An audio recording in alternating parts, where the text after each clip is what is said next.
Land, greed, vengeance, power. For hundreds of years, the United States of America has engaged in conflicts around the world. From the Great American Revolution in the 1700s to the present-day war in Afghanistan. Conflict and destruction still reign as common problems in our society. Although these wars stem from different causes, they all seem to impact us as a nation. However, those on the home front cannot imagine the sacrifices made for the good of the population. We owe our gratitude to those who serve and protect our country. It's imperative that we preserve the experiences of our veterans because they serve as a primary source of historical content. Although no two men had the exact same journey into the military, experience in battle, or emotional response to their involvement, similar threads weave their way through a significant number of these narratives. This is American Conflict, a veteran's perspective.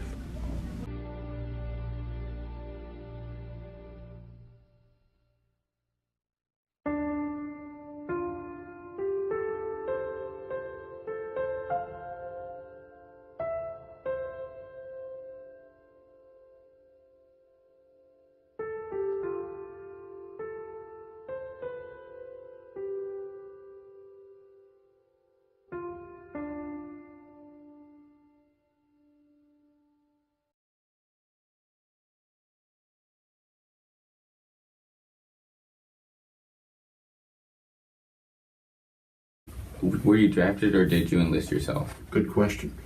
I was working 40 hours a week, going to school at night, carrying 10 hours, which is not, that's 2 one-hour classes a night, 2 hours a night.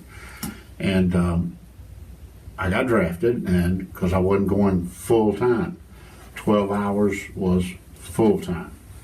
And so I got a draft notice. This was in December of '63. And on the campus at Tech, they have a Marine Corps, Navy Reserve Center, or they did have, they don't now. And I said, you know, I don't play in the dirt real well. The Army is not what I want to do. So I joined the Navy, thinking I'm going to see the world. And instead, they assigned me to Seabees, and I was attached to the 3rd Marine Division. Neither. I was an officer, so through the ROTC program, I knew I was going into the Army. So I never worried about the draft. A lot of people did. A lot of people were drafted. And I went in as an officer, so I never had any enlisted time. So I was treated like an enlisted man during ROTC summer training in '64 at Fort Riley, Kansas, but I was an officer throughout my time in the Army. I joined. Okay. And if I hadn't joined, I would have been drafted. Well, I took ROTC in high school for 3 years, took 2 years in college, and when I was growing up, to me, it was an obligation that you paid this back to your country is to go serve in the military. And my father couldn't because he had asthma real bad, so he was 4F during World War II. So after I graduated from veterinary school, I was commissioned as a first lieutenant in the veterinary corps. And so that's how I ended up in the military. Mm-hmm. Okay. Well, my family moved to a small town outside of Jackson, Mississippi called Clinton, Mississippi, which is the home of a Baptist college there. And when I was at that school in Clinton, when I was a senior in high school, an announcement was made for all senior boys to report to the auditorium for a special presentation. Sounded pretty good. So we all went, and there was a person from the United States Navy there, and he told us about something called a Navy ROTC scholarship, which I had never heard of. So at any rate, part of the benefits of that were you could get a full scholarship to various universities around the country. So I took a test and did well enough to where I was offered a full scholarship. And it was all about the money, you know? At that point, I did raise to the rank of the battalion commander for the school. Oh, wow. That was just a cadet, so it gave me an opportunity to say, you know what, this is something I might want to look into further. So I went on to Georgia Tech at that point, stayed there for a couple of years, left, and then enlisted into the military.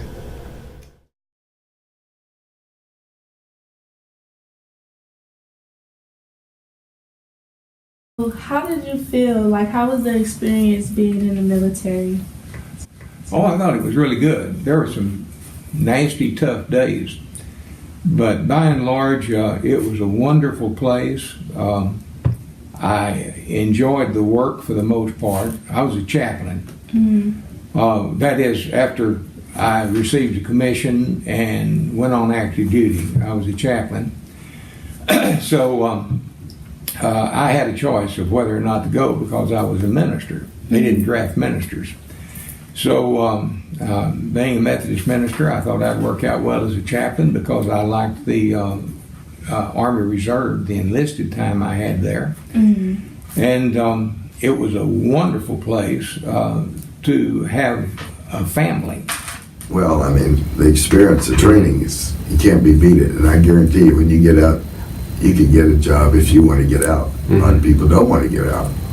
But I think the military has a negative feeling, and I, to be honest, had a negative feeling about it too.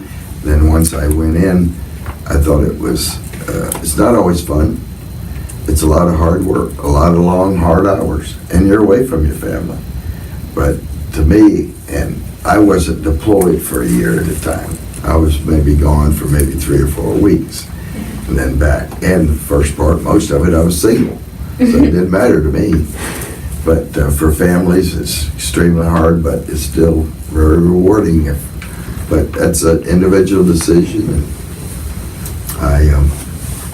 I encourage everybody to get some type of military experience, even if it's in the reserves.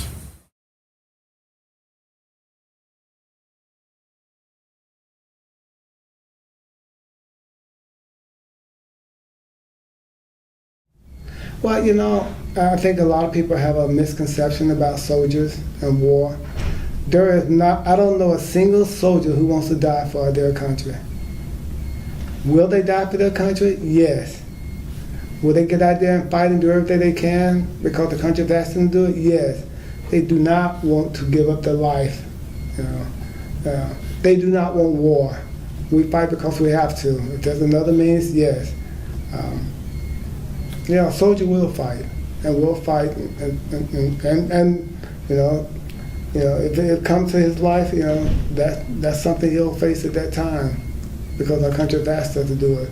So it's great to see when the country is doing something that we feel is for the people here and for the other soldiers. I think that we can get into politics a lot here, okay? First off, I'm very well satisfied that I've researched it enough to know that we, as Americans, did not need to be involved in Vietnam, okay?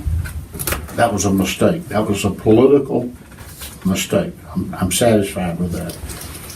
I'm concerned that, and me and her have sat in the back and talked before, Afghanistan is the same thing today as Vietnam was then. There are people that are very oppressed, okay? Very oppressed. But I think we have a lot of people in this country that are very oppressed, don't have an opportunity to see. And I'm not foolish to sit here and say that we can all, if I put you to sleep, No. that we all have the same opportunity. We don't have the same opportunity. There's kids out there right now that nowhere near have the opportunities you guys have got, and you need to take advantage of those opportunities. You need to do that. That's important. Okay, so how has your military service impacted your feelings about war and military? There it is. Is that the question that you were having? Yeah, you know, I went to bed last night and I talked to my wife about that and I brought that up. She said, well, just go in there first thing and tell them you don't want that question in the interview. So, no. We're gonna get through it somehow. So I remember calling Charles, my friend, right? And that's the question I asked him, reading it on the way down 75. That's when he said, that's your question? I don't know. Read the question again, let's answer it. How has your military service impacted your feelings about war and the military in general? There's nothing good about war. This is not a prepared answer, believe me. This is ad-libbing. There's nothing good about war. War is nothing but death and destruction. Nothing good comes out of war. The war's been going on since the beginning of humanity. You know, there's always somebody that's got a bigger stick, always somebody that's stronger, always somebody that's got a bigger military. There's always somebody that wants something that somebody else has, whether it's land, oil, anything. So, I think if we could learn, and I just don't think we've evolved, if that's a good word, as human beings to be intelligent enough to figure out how to stay out of war and all live together on this globe in peace. Unfortunately, it's more of a balance of power. You hear that word a lot. You look at the Russians during the Cold War, during the 50s, after World War II, Eisenhower was president in the 50s and 60s, the Cold War, and then, you know, Ronald Reagan comes in as president, you know, tear down that wall. And it did. I don't think we're ever, in our lifetime, we'll never know peace. If you think about it, there's been war. You folks have lived, your whole generation has lived in some conflict with the United States going on somewhere. You think of the Middle East and all that, the Kuwait, and that here, yeah, that too. So I don't think it's a question I can answer completely that would satisfy everybody. I can give you the flowery answer, and, you know, we should all, you know, peace and all this love, but unfortunately, governments are governed by people, and people are commit sins and are greedy and things like that. And as long as that's happening, that's the way it's going to be. But I will say this: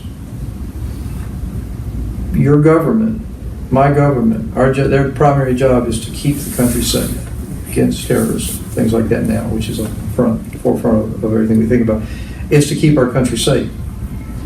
And when you're called to serve your country, remember we talked about the chess game and the pawns. We're the pawns. I'm not in politics, but I'm part of this country. And when you're called to serve, you serve. Okay? And that's what you do. And then you get out and you go on with your life. And I did. I went on with my family, my education, and my job, and now I retired 14 months ago, and I'm smelling the roses now and really enjoying.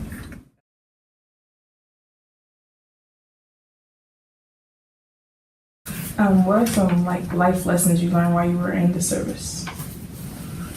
Neatness. You learn to be neat. Timeliness. I was 10 minutes late coming down here today. I got to North Avenue up on the north side of town, and the interstate was plugged, so I came down Old 41 by the football stadium and went right through the middle of town, across the center of town, and down through I don't know where. If I hadn't had that little girl in the box telling me what to do, I would have never been here. And I reported into the school down under the hill before I found y'all. Oh. But timeliness is one of those things. And when I say neatness, I mean around the house, you know. Hanging your clothes up, pants are here, shirts are here, shoes where they are, and you know, here's a sock drawer here and underwear drawer there. It's hard to describe some of it, but you know, the first thing is that I got the habit of always being on time, and it drives me nuts to show up late somewhere. And people who show up late drive me nuts. Another thing that I learned was that I couldn't plan everything just the way I wanted it, but I had to take some lumps. It taught me to put up with circumstances and situations that I didn't like at all, but to persevere in them and just overcome the difficulties. I wasn't all that smart in school, and so I think I've learned a lot more by being in other places and seeing other cultures and how people live. And not everybody outside this country thinks we're all that great. There's a lot of criticism, whether it's deserved or not. But you see how other people live, and that was real educational. Mexico City or Central America, wherever you're flying. Don't judge. Everybody has something to contribute, and you can learn from people. I think there's a lot of wisdom in older people because they're malleable. They've had a lot of life-changing experiences, and they may offer it to you, but most of them would wait for you to ask. The most significant things, well, one is how much trouble and effort the American military goes to protect its troops and to train its troops well. And also, of course, a lot, being in the veterinary corps, a lot of it had to do with health. And of course, there aren't many horses left in the military, so we didn't have many horses to work on. There's some up at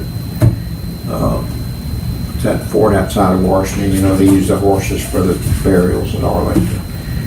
And of course, now they've got a lot of dogs in, and they train those for different things. All kinds of. It's amazing how much stuff you can train dogs to do these days.